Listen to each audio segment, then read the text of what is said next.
E sem apresentar uma defesa sólida, pode aumentar ainda mais os riscos de escalada de outras sanções tarifárias. Agora, na minha opinião, a defesa tarifária deveria ter sido uma demonstração de história econômica americana, usando precedentes históricos deles próprios. Durante anos, enquanto os Estados Unidos ainda estava em desenvolvimento, também utilizou tarifas para proteger indústrias que estavam nascendo dentro dos Estados Unidos. Fazer essa comparação histórica, demonstrando que o Brasil está tentando manter uma indústria interna e desenvolver a sua capacidade de competitividade global, poderia demonstrar que são realidades totalmente diferentes entre um país super desenvolvido, que é os Estados Unidos, e o Brasil, um país ainda em desenvolvimento. Um segundo movimento seria, inclusive, demonstrar as contradições atuais com dados específicos. Os Estados Unidos mantêm cerca de 187 medidas de proteção ativas hoje. Tarifas de 25% sobre aço, 10% sobre alumínio. O Brasil poderia colocar em contradição a acusação dos Estados Unidos, demonstrando justamente as tarifas protecionistas que os próprios americanos aplicam contra outros produtos brasileiros. O governo brasileiro ainda poderia apelar para a própria história americana,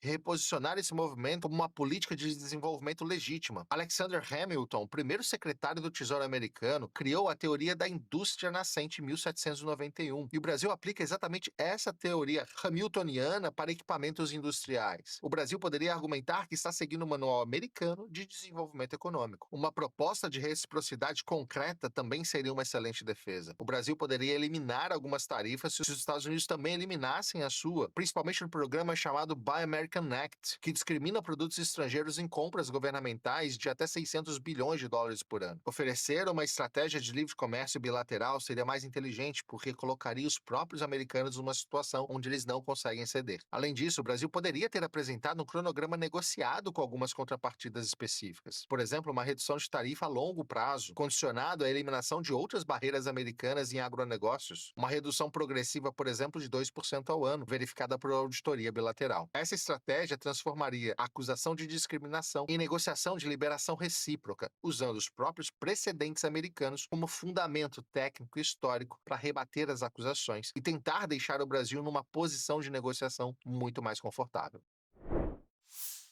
A outra frente de acusação americana é sobre a falta de proteção